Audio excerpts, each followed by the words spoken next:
इस scary movie की शुरुआत में हम ड्रिवन नाम की एक लड़की को देखते हैं जिसके पास एक कॉल आता है जिसमें एक आदमी उससे फ्लर्ट कर रहा होता है। वो उसे मजाक में लेती है लेकिन वो उसे कहता है कि वो उसे देख रहा है। अब वो डर जाती है और उसे अपने बॉयफ्रेंड से पिटवाने का कहती है। हमें पता चलता है कि उसे कॉल करने वाला एक किलर है और उसने उसके बॉयफ्रेंड को भी बांध कर रखा था। वो पुलिस को बुलाने की धमकी देती है लेकिन वो किलर पीछे के दरवाजे से अंदर आ जाता है। उसके बाद वो अपनी जान बचाने के लिए घर से बाहर भागकर आ जाती है। यहाँ पर उसे दो सिंबल दिखाई देते हैं जिनमें वो डेथ यानी मौत की तरफ भागती है। इस दौरान वो किलर उसका पीछा नहीं छोड़ता और उसके सीने पर चाकू से वार कर देता है। उसी दौरान उसको सामने से गाड़ी में अपने वालिद आते हुए दिखाई देते हैं। वो अपने डैड को रोकने की कोशिश करती है लेकिन उनका ध्यान कहीं और था और वो ड्रिफ्ट को गाड़ी से उड़ा देते हैं।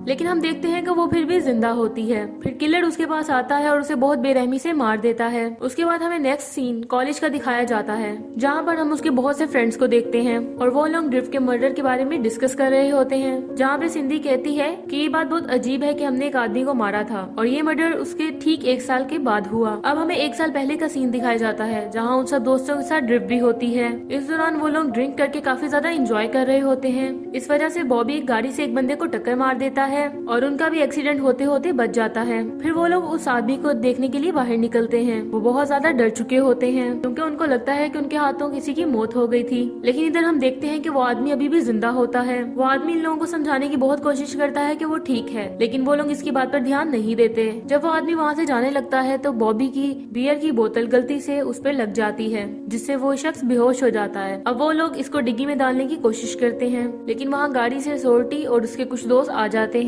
जिन्हें उनकी दोस्त ब्रेंडा बातों में फंसाकर वापस भेज देती है। उसके बाद वो सब उस आदमी को लेके समुद्र के किनारे पहुंचते हैं और उसका पर्स निकालकर उसे पानी में फेंक देते हैं। अब हमें प्रेजेंट का सीन दिखाया जाता है जहाँ सब लोग सिंडी को ये समझाते हैं कि ये सब कुछ सिर्फ उसका वहम है क्योंकि इस मर्डर केस का पिछले मर्डर केस के साथ कोई भी कनेक्शन नहीं है। फिर हम रिपोर्टर को देखते हैं जो सैम से पूछताछ करने के लिए कोशिश करती है और वो उसे मना कर देता है। तभी उसे लूवी नाम का एक आदमी दिखाई देता है जिसका दिमाग अभी भी एक बच्चे की तरह था। रिपोर्टर उसे इस केस के बारे में जानकारी लेने की कोशिश करती है। फिर हम क्लास का सीन देखते हैं जहाँ सिंडी को अपने टेबल पर एक नोट मिलता है जिसमें लिखा होता है कि मुझे पता है कि तुमने पिछले हेलोवीन पे क्या किया था। उसे लगता है कि वो नोट बॉबी ने रखा था क्योंकि पिछले हेलोवीन पे उन्होंने साथ टाइम स्पेंड किया था। तभी उसे एक और नोट मिलता है जिसमें लिखा होता है कि मैं उस आदमी के बारे में बात कर रहा हूँ जिसे तुम लोगों ने मार दिया था। अब सिंडी बहुत ज्यादा डर जाती है और क्लास से भाग जाती है। अब हम ग्रेग को देखते हैं जिसे प्रैक्टिस के बाद लॉकर में एक फोटो मिलती है। इसमें उसका मजाक उड़ाया गया था। इस बात से वो बहुत ज्यादा गुस्सा हो जाता है और रे के पास पहुंचता है क्योंकि उसे लगता है कि ये फोटो उसी ने खींची थी। अब वो उस पर हमला करने की कोशिश करता है लेकिन बॉबी उन लोगों को रोक लेता है।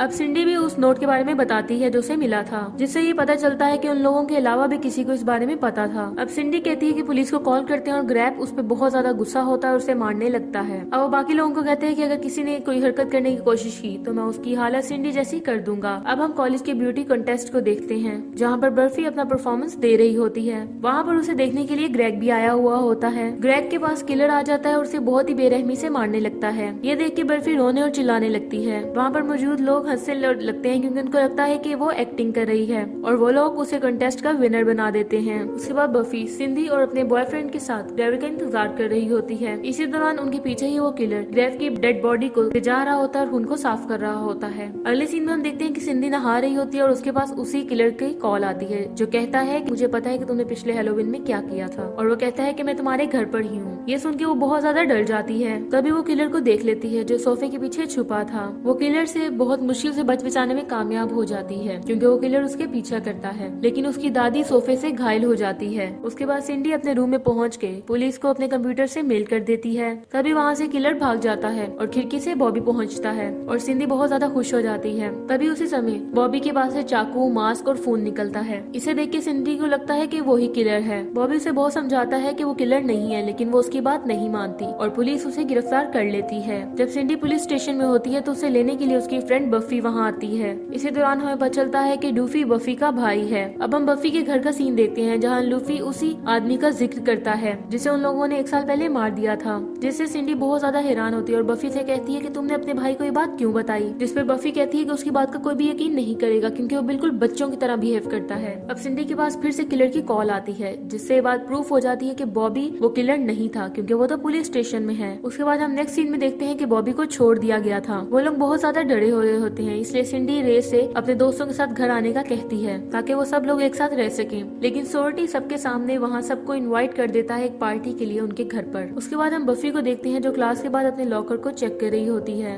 उसके बाद उसके पास वो किलर पहुंच जाता है। उसको लगता है कि वो किलर नहीं बल्कि सिंडी का भेजा हुआ कोई आदमी है, इसलिए वो एक्टिंग करना शुरू कर देती है। किलर के चाकू मारने के बाद भी वो एक्टिंग जारी रखती है जैसे उसे कुछ हुआ ही नहीं। बफी एक्टिंग करने लगती है और कहती है कि हाँ अब तो मुझे तुमसे डर के भागना है, और वो भागने की एक्टिंग करती है और जानबूझकर अपनी टांग तोड़ देती है। उसके बाद वो किलर बफी के पास आता है और उसकी गर्दन काट देता है, लेकिन बफी अभी भी चपड़ चपड़ करी जा रही थी। उसके बाद सीरियल किलर परेशान होकर उसके सर को डस्टबिन में डाल देता है। अब वो सब फ्रेंड्स बॉबी की किलर ना होने की वजह से बहुत ज्यादा परेशान हो जाते हैं। सिंडी बहुत ज्यादा परेशान होती है, इसलिए वो जोर जोर से चिल्लाना शुरू कर देती है कि तुम किसका इंतजार कर रहे हो। लेकिन ये बात सुसाइड करने वाला कॉलेज का डीन सुन लेता है और सुसाइड कर लेता है बिल्डिंग से कूदकर। उसके बाद हम फिर से उसी रिपोर्टर को देखते हैं जो बहुत सुनसान जगह पर पहुंच जाती है। तभी वहाँ उसे एक लड़की दिखाई देती है जो अपने बॉयफ्रेंड के साथ उधर आई होती है। फिर रिपोर्टर उस लड़की से पूछताछ शुरू कर देती है। वो बताती है कि उसका बॉयफ्रेंड बाहर किसी की आवाज सुनने के लिए गया है। तभी वहाँ पे वो किलर आ जाता है, रिपोर्टर के सामने उस लड़की को मार देता है। ये देखकर वो रिपोर्टर किलर से भी पूछताछ करना शुरू कर देती है। उस बात से वो बहुत ज्यादा गुस्सा हो जाता है और उसका भी पीछा करने लगता है, लेकिन वो बच जाती है। अब अगले सीन में हम ब्रेंडा को देखते हैं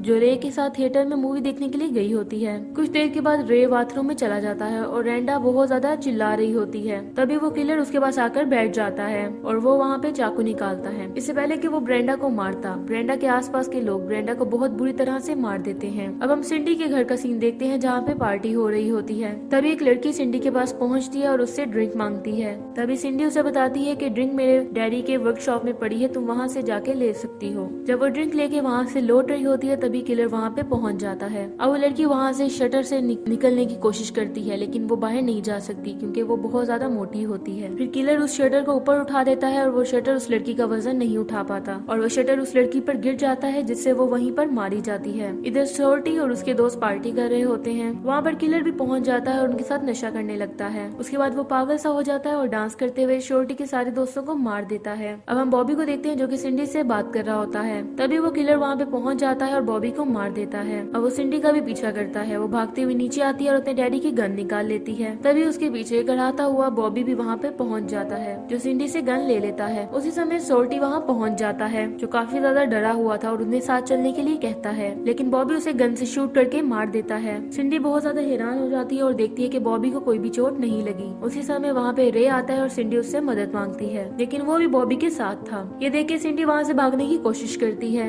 अब वो उसे पकड़ लेते हैं और सिंडी उनसे पूछती है कि वो ऐसा क्यों कर रहे हैं, जिसमें बॉबी उसे बताता है कि वो और रे एक नई जिंदगी की शुरुआत करना चाहते हैं। और वो उसे कहती है कि तुमने इस चीज के लिए अपने सारे दोस्तों को मार दिया। वो कहता है कि मैंने सिर्फ सोर्टी को मारा और अब मैं तुम्हें भी मार दूंगा और इसका इल्जाम उस सीरियल किलर पर जाएगा। उसके बाद रे सिंडी के डैड को वहाँ लाता है जिनको उन्होंने बहुत ही बुरे तरीके से बांधा हुआ था। उसके बाद वो लोग प्लान करते हैं कि वो एक दूसरे को भी मार देंगे सिंडी और उसके डैड को मारने के बाद, जिससे सबको विश्वास हो जाएगा कि सीरियल किलर ने ही उन लोगों को मारा है। इसीलिए रे पहले बॉबी पे अटैक करने की कोशिश करता है, लेकिन वो उसे रोक लेता है। अब रे बहुत ज्यादा गुस्सा हो जाता है और उस पे लगातार चाकू से अटैक करने शुरू कर देता है। इसके बाद बॉबी चाकू मांगता है ताकि वो रे को मार सके, लेकिन वो चाकू देने से मना कर देता है। तभी वहाँ पर किलर आ जाता है जो रे पर हमला कर देता है, जिससे बॉबी और रे दोनों ही वहाँ पर मारे जाते हैं। अब वो किलर सिंडी पर भी अटैक करने की कोशिश करता है, लेकिन वो उस पर अलमीरा गिरा देती है। अब वो किलर फिर से उस पर हमला करने की कोशिश करता है और इस दफा वो उसे मारकर खिड़की से बाहर फेंक देती है। अब वो बाहर आके देखती है तो वो किलर वहाँ से गायब हो चुका था।